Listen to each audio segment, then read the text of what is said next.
अच्छा, तो वकार ने आदिल को देखकर साइन करने का इरादा बदल लिया और इस बात का उनमें से किसी को नहीं पता। किनको नहीं पता? उन्हीं की बात कर रही हूँ जिन्हें बहुत जल्दी है तुम्हारी शादी फरमान से कराने की। ऐसा कुछ भी नहीं अम्मी। मैंने क्या क्या सोचती रहती हैं आप। मेरे कहने का मतलब इसका कोई मतलब नहीं अम्मी। ऐसी बातें सोच सोच के खुद को हल्का मत किया करें। वैसे भी जो भी होना है उसे मैं या आप नहीं रोक सकते। और सच पूछे तो मैं अब कुछ रोकना भी नहीं चाहती। अगर ये सब कुछ हो जाने से मुझे मेरे पहले वाले अब्बू वापस मिल जाएंगे तो मुझे इससे ज्यादा और कुछ नहीं चाहिए जिंदगी में। नहीं नहीं, फरमान से शादी रोकने का एक तरीका तो है मेरे पास। अच्छा, क्या तरीका? हम वकार को ये तासुर देते हैं कि तुम वाकई आदिल से शादी कर रही हो। वकार आदिल की नफरत में ना तुम्हारी और आदिल की शादी रोकने के लिए तुम्हें तलाक ही नहीं देगा और इस तरह उस खबीस फरमान से भी जान छूट जाएगी तुम्हारी। कितनी भोली है ना आप अम्मी। जब खुला के पेपर्स वकार को भिजवा के अब्बू उन्हें साइन करने पे मजबूर कर देंगे तब क्या कर लेंगी आप? चंद महीनों के लिए शादी को रुकवाने के लिए मैं वकार की नजरों में मजीद गिर जाऊंगी। इसलिए अम्मी आप वो खुदा का वास्ता ऐसी बातें मत सोचें। मैं नहीं चाहती कि जो कुछ हुआ वो मेरी हकीकत बन जाए या फिर वकार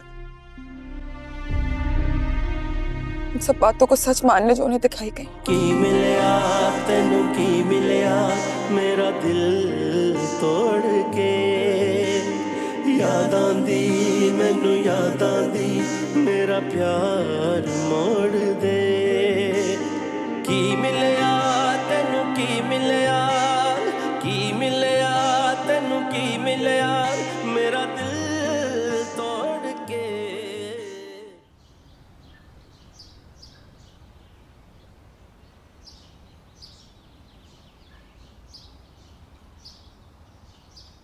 भाभी मुझे पता था कि आप मुझसे जरूर मिलने आएंगी। क्यों नहीं आती? वो मैं जानती हूँ कि जिस तरह मेरे घर वाले मुझे आपसे मिलने की इजाजत नहीं दे सकते उस तरह आपके घर वाले भी। ठीक कह रही हो तुम। मैं भी घर पे अपनी एक दोस्त का बोल के आई। पता नहीं भाभी मैं आपसे क्यों मिलना चाहती थी, इसे आप खुद गर्जी की बात समझें। मैं जानती हूँ कि आप भी मेरी तरह अपनी ज़िंदगी में क्राइसिस फेस कर रही हैं, लेकिन भाभी मैं बहुत मजबूर थी, बहुत अकेला फील कर रही थी।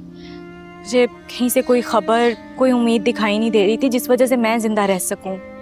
पापा मेरी शादी करने का फ़ैसला कर चुके हैं और मेरे पास कोई ऐसी वजह नहीं है जिस वजह से मैं उनके सामने जमकर खड़ी हो सकूं।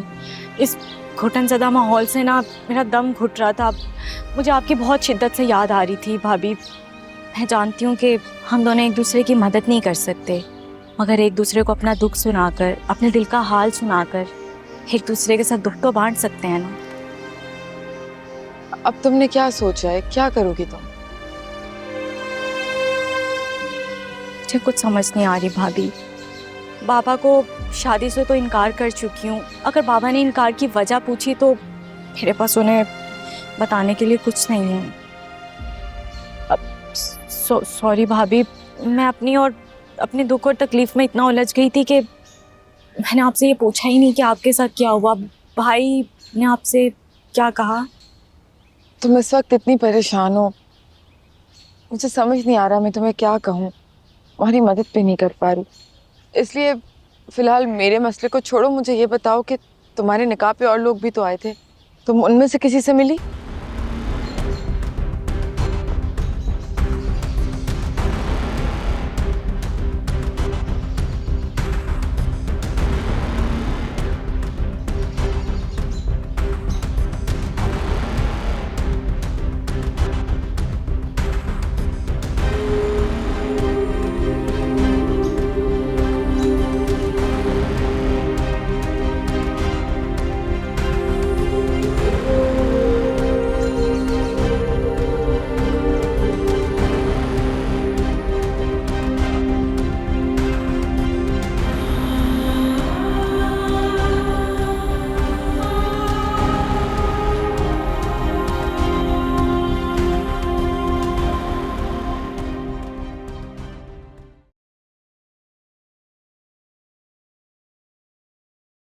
कहाँ से आ रही हो तुम?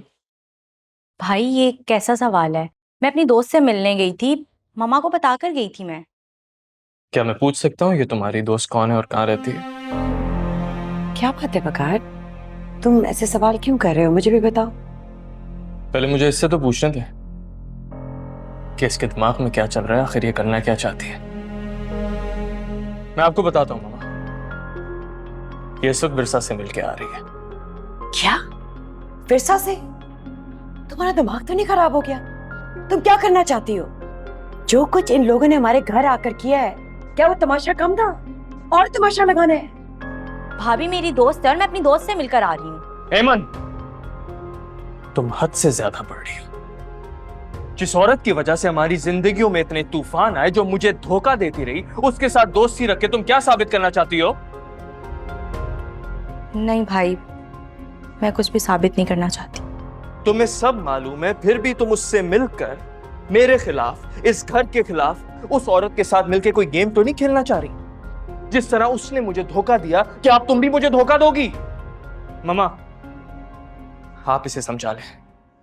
अगर ये आपसे भी नहीं समझती तो फिर मुझे बाबा से बात करनी पड़ेगी।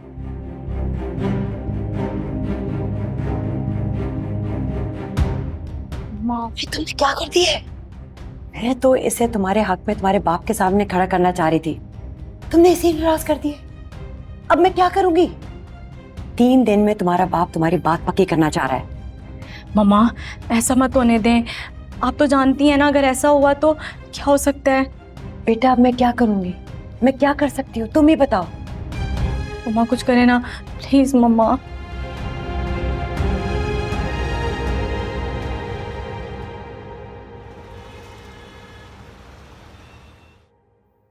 मैंने मामा पापा से कह दिया है कि मुझे शादी की शॉपिंग दुबई या सिंगापुर से करनी है और तुम भी मेरे साथ चल रहे हो। मैं क्यों?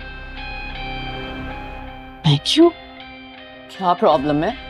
तुम्हारी शादी मुझसे ही हो रही है।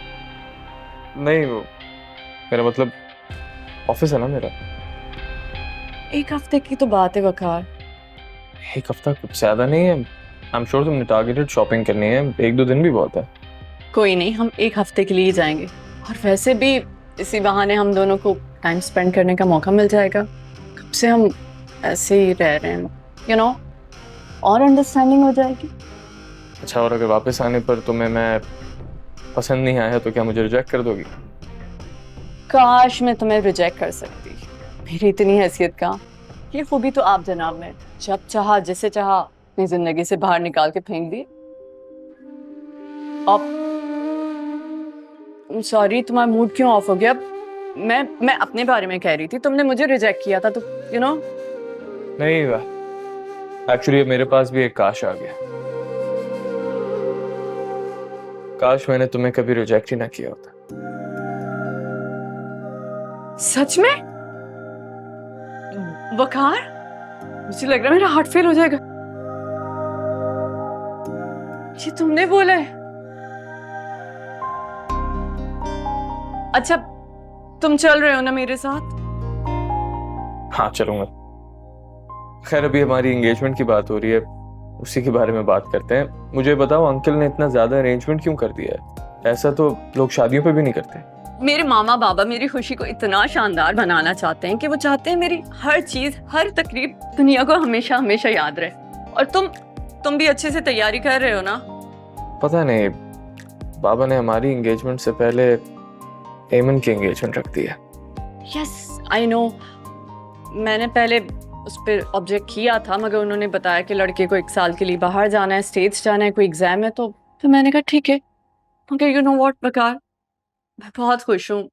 इतने अरसे बाद इतनी सारी खुशियां हमारी जिंदगी में आ रही हैं, वरना हम सब तो